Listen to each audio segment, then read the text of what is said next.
DDH princess si Carmina, no? Ganon. Ang problem ko kasi dito sa interview ni Carmina, yung part na yun, na sinabi niya na, yung tanong niya na, who stands to benefit kapag kunwari pina-step down natin yung ano? Of course, the Filipino people. Eh di wala na yung isang major corrupt. Diba? Wala na yung isang major corrupt. Ganyan sasabi niya, hindi, kaso yung papalit corrupt din. How do you know na corrupt si Inday? How do you know na corrupt si Inday? Si Inday, hiniring na siya ng bonggang-bongga. Ilang buwan na siyang hiniring na bonggang-bongga.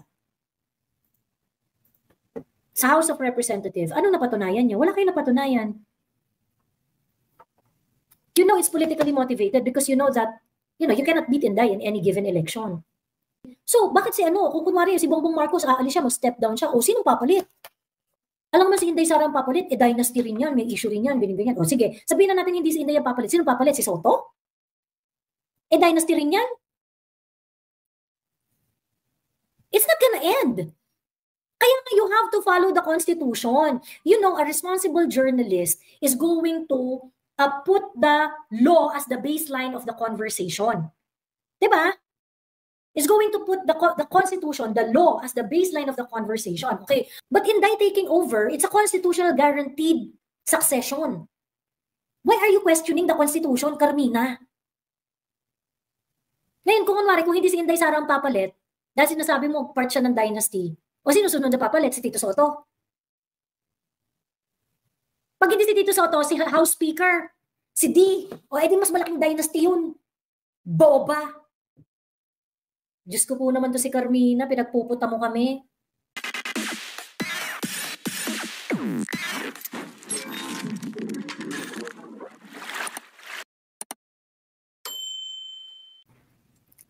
May mga po sa GMA and ANC na sino ang possible next president pag pinatalsik si BBM and VP Sara. And let me go back to this one, ha. Kasi, nakakaloka yung interview ni Carmina sa ANC. Pag pinatalsik si BBM, sino ang possible next president? Is that even a question? Let me just go back to Teka lang.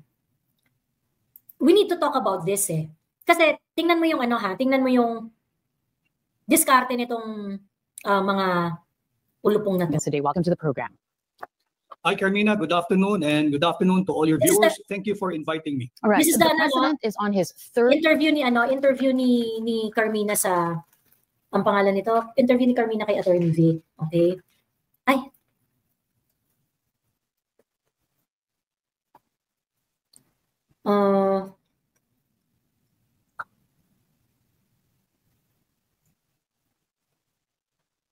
Teka, ang tagal pala 17 minutes. Wait anyway. Point. How would you describe the Marcos administration now? Pagbilisan na lang natin, ha? Magkakaroon na ito ng inability to govern. Sapagkat yung tiwalang ibinigay sa kanya ng sambayan ng Pilipino noong May of 2022 naubos, Carmina. Nalulungkot ako in a way because daming nagtiwala noong 2022 hoping that the Philippines will take off at pangungunahan niya yung pag-alis ng ating ekonomiya from its pandemic state. Pero nakikita natin ngayon, bagsak ang ating GDP, bagsak ang ating foreign direct investment, bagsak ang ating piso, bagsak ang ating stock market, bagsak ang kumpiyansa ng mamamayang Pilipino. And again, hindi lamang sa issue na ng korupsyon ngayon, kung hindi yung issue ng drug addiction, bumalik na naman dahil nga categorically, sinabi ng presidential sister mismo kagabi, yung pagiging drug addict ng kanyang kapatid, ng Pangulo mismo ng Republika ng Pilipinas. And this is serious. You have to take into consideration what I always and repeatedly say, yung Article 11, Section 1. Public office is a public trust. Public officers and employees must at all times be accountable to the people. Yung drug addiction, Carmina, is not just a crime. It's a brain disorder. It's a public health issue. At yan may kinalaman din sa Article 12, Section 7 ng ating saligang batas. Teka, wait.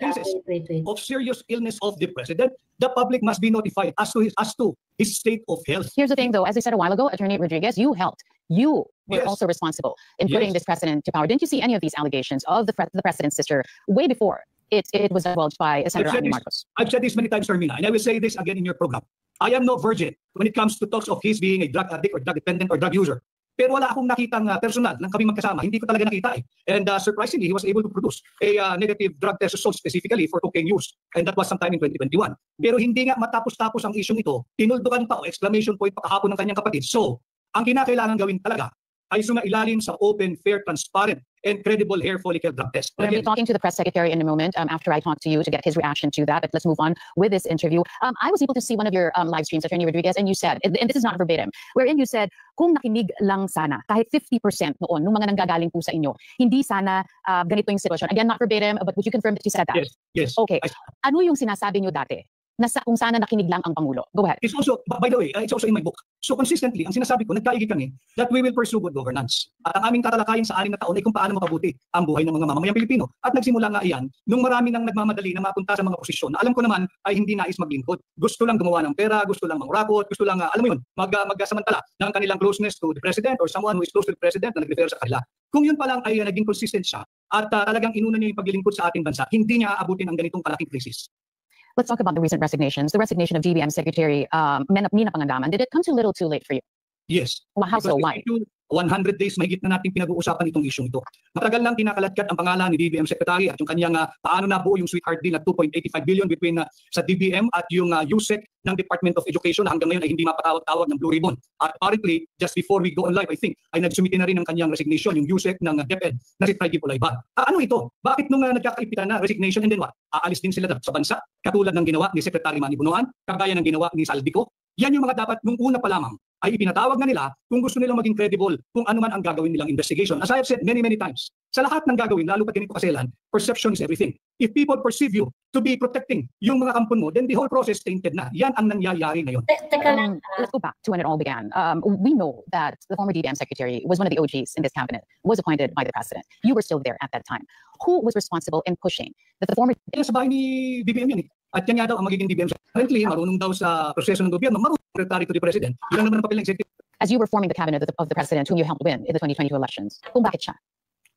Hindi ako pwedeng magduda, Carmina, lalo na pagka meron ng disposisyon. Should this have been Pangandaman's reason, or even without the revelations of former... Ay hindi ko lamang haka-haka bilang Pilipino. Affidavit ni Robert Bernardo naghatid ng makailang ulit sa Magallanes at iba't ibang lugar. Yung 15% ng 2.8 billion ang paghingi ng tao ng transparency, full accountability, and justice. Attorney Rodriguez, I've watched your interview several times, your live streams as well. You've been calling for transparency and accountability. At one point, you even said, wala namang masama sa pag-ako ng pagkakamali. Again, not verbatim, but in so many words, you said that. Ayusin lang ang investigasyon, you said that as well. But how did you go from there to calling for the President to step down?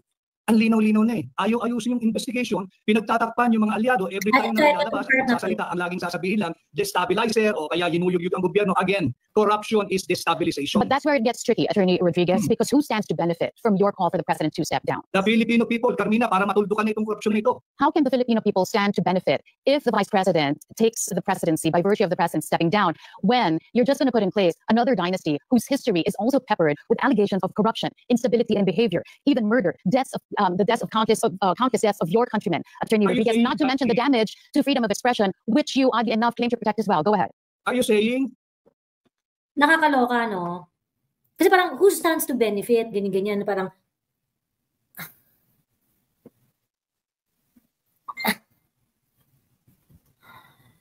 DDH princess si Carmina, no? Ganon. Ang problem ko kasi dito sa interview ni Carmina, yung part na yun, no, na sinabi niya na, yung tanong niya na, who stands to benefit kapag kunwari pinastep down natin yung ano? Of course, the Filipino people.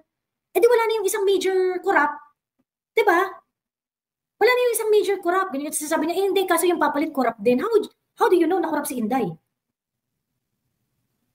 How do you know na corrupt si Inday? Si Inday, hiniring na siya ng bonggang-bongga. Ilang buwan na siyang hiniring na bonggang-bongga. Sa House of Representatives, ano napatunayan niya? Wala kayong napatunayan. You know it's politically motivated because you know that, you cannot beat Inday in any given election. Diba? Sabi ni, ngayon, ang problema kasi dyan, pagka ganyan yung line of reasoning ni pag ganyan yung line of reasoning, so bakit kung kunwari si Bongbong Marcos, aalis siya, mag-step down siya, sinong papalit? Alam mo si Inday Sara ang papalit, dynasty rin yan, may issue rin yan, ganyan. Sige, sabihin na natin hindi si Inday ang papalit. Sinong papalit? Si Soto? Dynasty rin yan? It's not gonna end. Kaya you have to follow the Constitution. A responsible journalist is going to put the law as the baseline of the conversation. Diba? is going to put the Constitution, the law, as the baseline of the conversation. Okay. Oh, Attorney Vic, according to the Constitution, if the president is going to step down, Inday Sara is going to be the president. But do you think it's possible that Bongbong Marcos is going to step down? Ganyan-ganyan. If you want the president to step down, ano yung mga ways para ma-ensure ninyo na bababa siya sa pwesto? Diba? Mas okay pa yung mga ganong questions, ano? But Inday taking over, it's a constitutional guaranteed succession. Why are you questioning the Constitution, Carmina? Ngayon, kung hindi si Inday Sara ang papalit, dahil sinasabi mo, part siya ng dynasty, o sinusunod na papalit, si Tito Soto. Pag hindi si Tito Soto, si House Speaker, si D, o edi mas malaking dynasty yun. Boba. Diyos ko po naman to si Carmina, pinagpuputa mo kami. Ay, nakita niyo inconsistent itong mga putang to? Na parang just to really push your agenda of no Duterte policy agenda. You sacrifice your own profession. You sacrifice your journalistic ethics. If you are reporting, if you are interviewing someone, let's say, sinasabi nyo nga, media kayo eh. Media, you're trying to inform the people, you are supposed to be in the middle of the issue by getting all the possible angles of a situation. So what is usually the baseline of the conversation? Dapat batas. Diba? Dapat sa batas ka nakatutok. Ngayon, ay, ganda kasi pag si Inday Sara ang ano rin niya, dynasty rin niya. Ako na rin, hindi si Inday Sara, si Tito Soto, si Michael D. Who's that? The House Speaker D?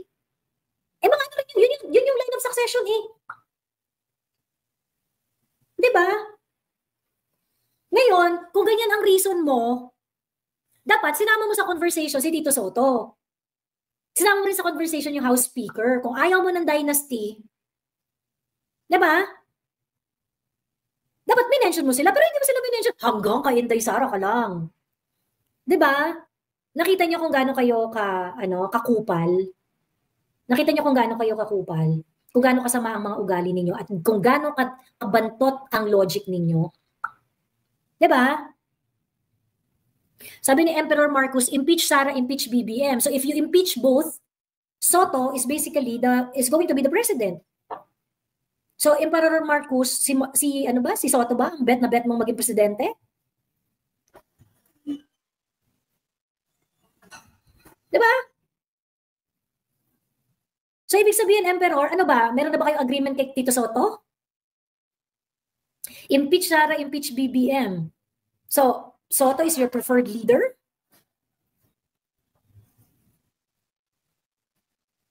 So, I do not understand why people like, ito, mukhang nakapag-aral ka naman, Carmina. Nasa ANC ka nga eh. Yun, hindi ko magets. So, why do you want to go against the Constitution? Pagkatapos, ang sinasabi niyo stabilizer, kami mga Duterte supporter, ang tinatawag niyo destabilizer, kami nga yung gusto naming sumunod sa Constitution. Kami nga yung gusto namin na yung AFP, kumilos ka na, kasi the people are in danger. The one who's giving you order is a drug addict. We are not safe. Meron kayong mga baril. AFP, PNP, mga men in uniform, meron kayong mga baril. Ang nagbibigay ng utos sa inyo, addict. Paano kung papatay kami ng mga yan? Paano kung pagtripan kami ng addict, tapos kayo yung ginamit para pagtripan kami? Us calling out the AFP is constitution-based action because the AFP is the protector of the people. Kung natatakot kami kung paano kayo uutusan ng presidente, malamang sa malamang dapat i-call out namin kayo. Kasi kayo yung may hawak ng baril. And you are constitutionally mandated to protect the people. Ang gagawin natin dyan, di ba?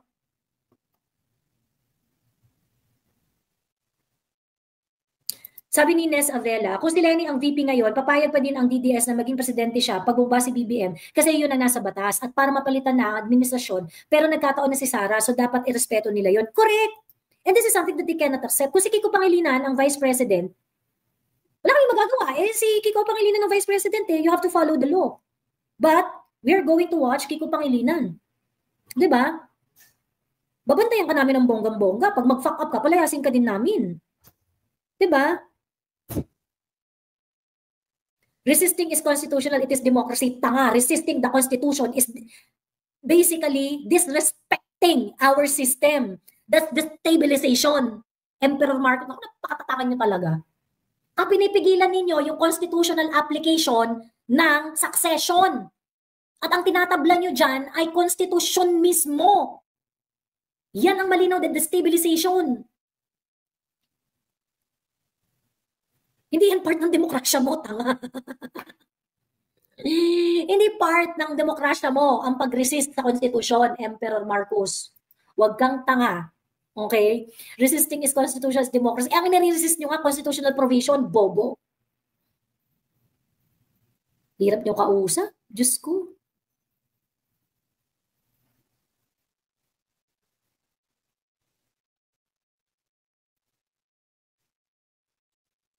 Yeah, kahit hindi pa si Sara Duterte ang VP, the Constitution says the successor of the president's seat is always the VP, period. Correct?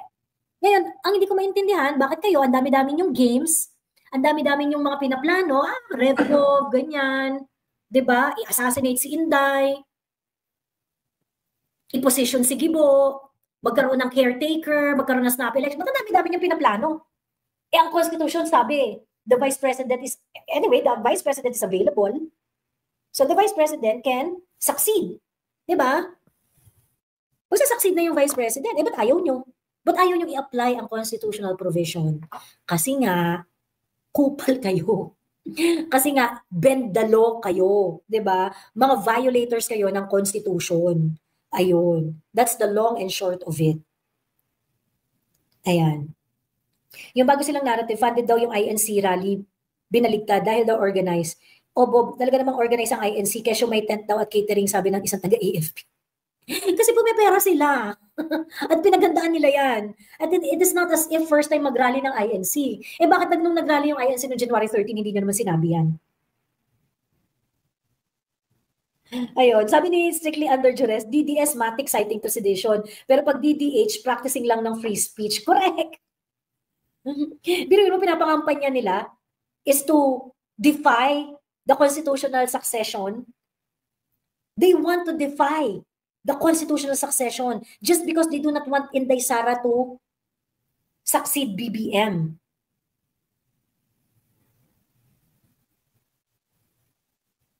Ayan.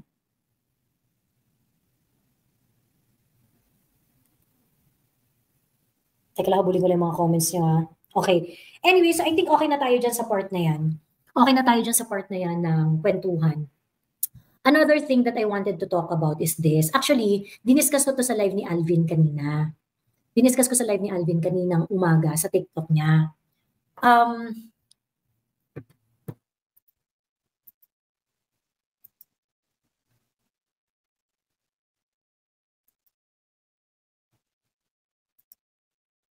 Teka lang, ha. Alam niyo kasi kaming mga vloggers, nakaka-receive kami ng iba't ibang mga documents Nakaka-receive kami ng iba't ibang mga documents. Yung mga documents na yun, hindi mo alam kung, syempre minsan iniisip mo baka mamaya, ano lang to, trap, alam mo yun, they wanted you to talk about certain things, ganyan-ganyan. O di kaya yung iba para isi-send sa'yo, tapos yung pala pagkakakitaan ka ng mga PR firm, yung mga ganyan-ganyan. Yung pagka-pinick up mo, yung mga PR firm pala yung nagtatrabaho dyan, pagkatapos ipapakita nila si vlogger namin si ganito, ayan, vlog nga niya yung ganitong bagay, yung mga ganon, mahirap magtiwala, no, doon sa mga taong nagsisend ng information. Okay? But gusto ko lang na pag-usapan to, kasi regardless, whether or not, totoo o hindi, it is actually something that would give us lead na i-check kasi natin yung mga issues na ni-raise ni Saldico, ganyan. Okay. May sumulat sa akin at ang sinasabi niya is that malapit siya sa kusina ni Saldico. Okay? At si Saldico daw ay takot na takot at ang gusto lang talaga ni Saldico ay leniency. Okay? Ang gusto lang ni Saldico ay makauwi ng Pilipinas at hindi siya mapatay. So that is why nire-reveal daw ni Saldico ang lahat ng kanyang nalalaman. Okay? I do not know, no? You have to take this with grain of salt. You might also want to share your opinion dito sa information na i-share ko sa inyo. Okay? Pero kasi, nung binabasa ko siya, sabi ko, ang gusto lang niya makauwi ng buhay sa Pilipinas. So, ibig sabihin, okay lang sa kanya na makasuhan dito, okay lang sa kanya na makulong dito sa Pilipinas. Basta importante, buhay siya. Kasi nga raw, takot na nga daw, itong pamilya ni Saldico, and especially Saldico, dahil alam niya na mukhang papatayin na siya. Ganon. I think this information is also sent to other vloggers hoping that they're going to, talk about the issue on Saldico. But here's the story. Ang sinasabi nitong former na tao daw nito ni Saldico ay, di ba 2025 lang, yung video na nilabas ni Saldico, 2025 lang, 100 billion insertion. That's for fiscal year 2025. Ngayon, si Saldico, chairperson siya ng 2023 and 2024 national budget. For 2023 and 2024, meron din yan na tig-isang 100 billion na in-insert doon sa GAA. So, yun yung sinasabi niya dyan. Ngayon, ang additional information na pinrovide is, alam mo, Miss Joey, yung 100 billion na yan, that goes directly to Bongbong Marcos. Allocated talaga yung mga project na yan, yung pangangasiwa na yan. Magfo-flow talaga yan kay Bongbong Marcos. Okay. So what happens? Okay? What happens is, what happened was, okay, di ba ang 100 billion, ang 25% niya, 25 billion. Okay? So sinasabi nitong nitong ating matalinhagang ibong matalinhaga. Ang sinasabi ng ibong matalinhaga ay yung 25 billion pesos, diretso yan kay Bongbong Marcos. Pagkatapos, yung 100 billion na yan, meron niyang mga allocation. The allocation includes the first family. And when you say the first family, that includes the children who are not politician. Di ko alam. Okay? Kung totoo to o hindi.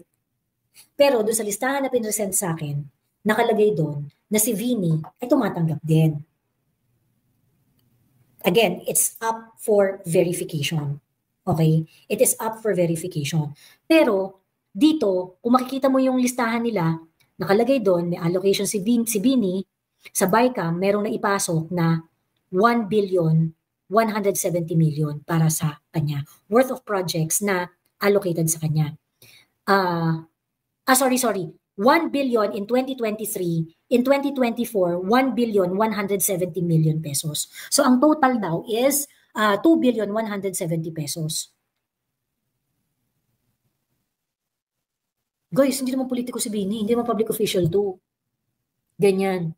Ngayon, itong 2023 at 2024 na almost 200 billion pesos na mga perang worth of pera na in-insert sa budget through Saldico. Ito ay napunta sa AIX, COMELEC, NIA. Nakalagay dito pati si ES Bersamin ay kasama. Nabigyan ng total of 5 billion 925 million pesos worth of projects sa pangangasiwa ng opisina ni ES Bersamin. SAP, ito si Anton Lagdameo to, CESA, Lawag International Airport, Guimaras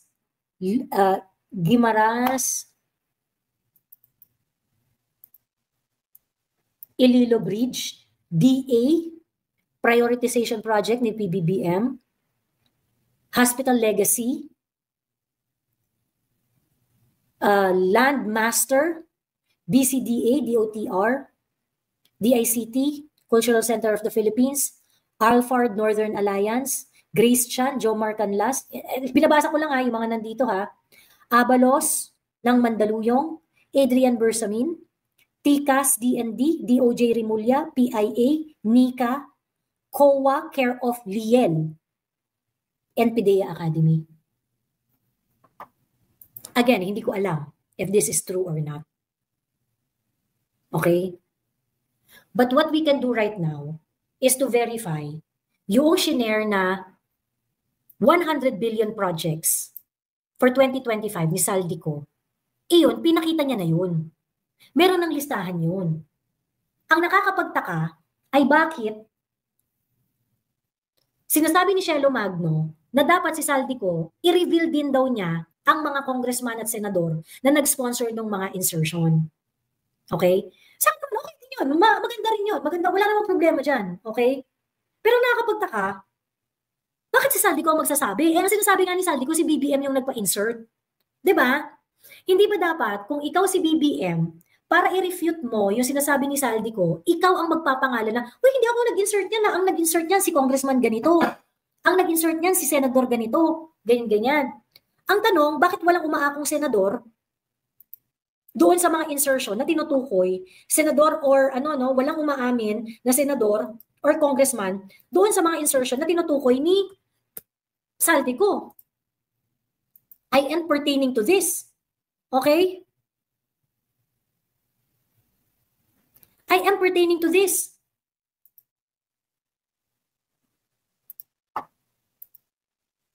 Ayan. Ito yung mga projects na yun.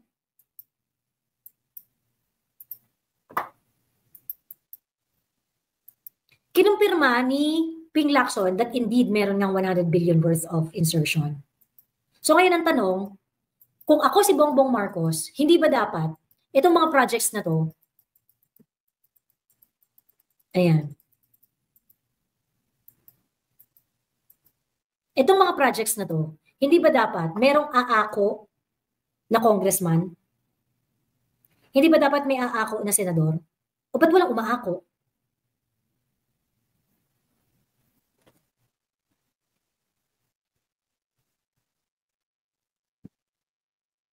Ayun.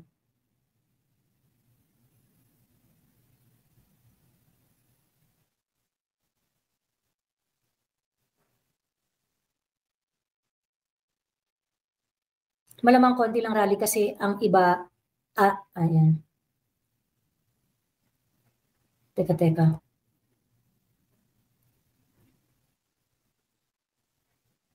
Teka ha.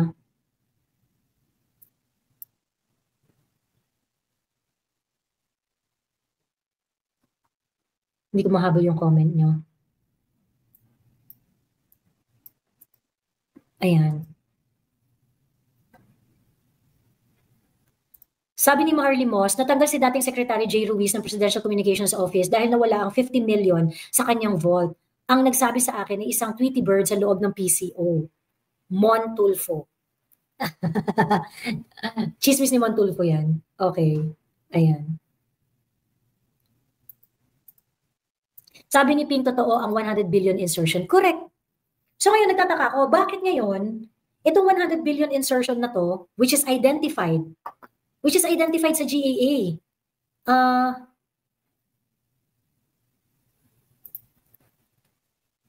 Ito, may GAA page. Makikita mo kung saan mo makikita yung project na in-insert.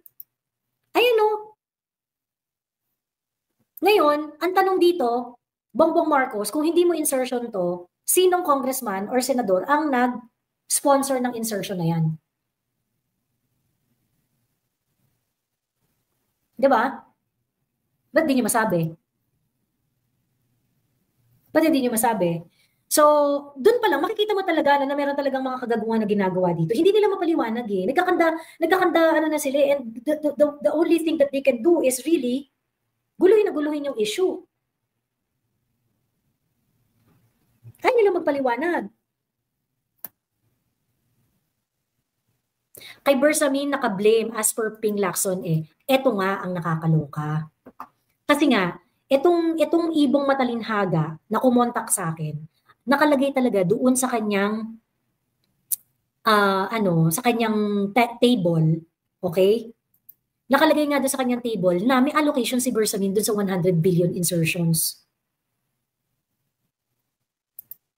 Nakalagay siya doon.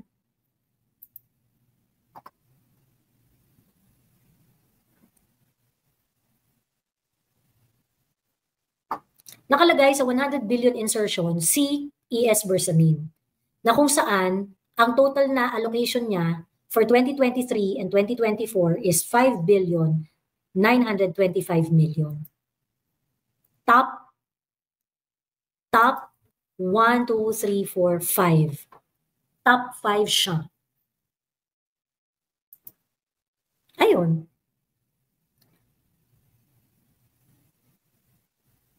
So, nakakaloka dito. Di ba sabi ni Bersamin, pinaalis siya. Hindi naman siya nag-resign. Pinaalis siya, tinanggal siya. Hindi siya nag-resign, siya ay tinanggal. Yan sabi ni E.S. Bersamin. Ngayon, ang question dyan is ganito. Pinag-resign ka. Hindi ka tinanggal.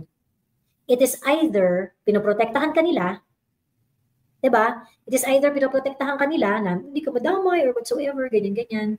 Or ikaw ang gagawin na sasalo doon sa buong insertion.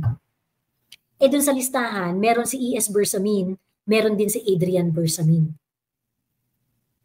Again, itong listahan na to, this was anonymously sent to me. This was anonymously sent to me. Ayan. Ito yung kay E.S.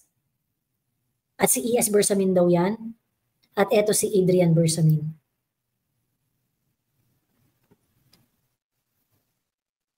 Si Adrian Bersamin pala, 1 billion, no, yung allocation niya. Ayun. So ngayon, ang question ko, ano sa tingin ninyo ang mas maaaring mangyari? Pinoprotektahan kayo ng BBM administration o gagawin kayong scapegoat?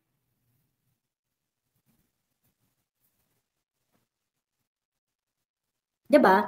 So, kung ako si E.S. Bersamin, no, kakabahan ako. Kakabahan ako ng bonggang-bongga kasi tinanggal ako eh. Hindi ka naman pinag-resign, hindi ka naman binigyan ng face, tinanggal ka. Diba? And, yung kanilang number 1 errand boy na sa Saldico, anong ginawa nila ngayon? So what do you think can they do to you, E.S. Bersamin? Diba? Ang mangyayari dyan, 5 billion lang, 6 billion lang yung napunta sa inyo, pero ipapasagot sa inyo yung buong 100 billion. Posibleng ganoon, diba? Kayo ang ituturo doon sa 100 billion.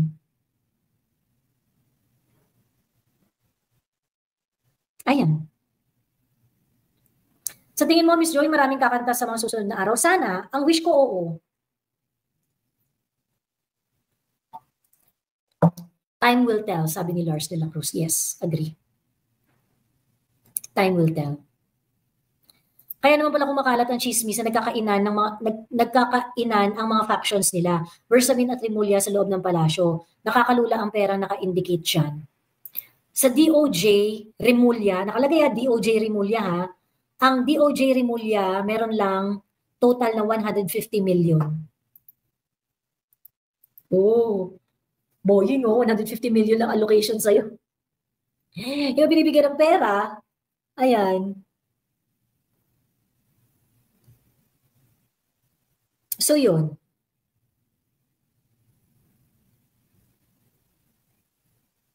Di siya kakabahan, ika niya ex-justice siya. Sabi ni Remulla, dati pa binabantayan niya na si Adrian Bersamin. Kasi nga 1 billion pala yung nakubre ng 2023 at saka 2024 eh. Kaso nga lang, that's only 1 billion compared to the 100 billion na napunta sa Office of the President. So Adrian Bersamin, yari ka. Adrian and E.S. Bersamin. Si E.S. Bersamin is tiyuhin. Tiyuhin si E.S. Bersamin ni Adrian Bersamin. Joey, pakinggan mo sa Senate, tinuturo na ni Pino Adrian Bersamin sa 100B. Correct. Correct. Kaya sir, ang dami dito Ang dami dito. Comelec nga 12 billion eh. 12 billion yung kanila. 14 billion. Ayan. Kay BBM, 25 billion worth of projects. Ayan. Siyempre top 1 si BBM. Ay, hindi, sorry. Isa pa pala, ito, yung sa irrigation, national irrigation, 74 billion. Ayan. Isa nga daw dyan sa pinakakorap rin ng mga projects. Ayan. Kaya pala binabantayan, lugi. Spread the misery around. Daming pwedeng pagpilihan ng fall guys kung kailangan ng mga sacrificial lambs. Ganyan ka cold-blooded ang mga hayop na yan. Correct. Ayun. Grand uncle daw.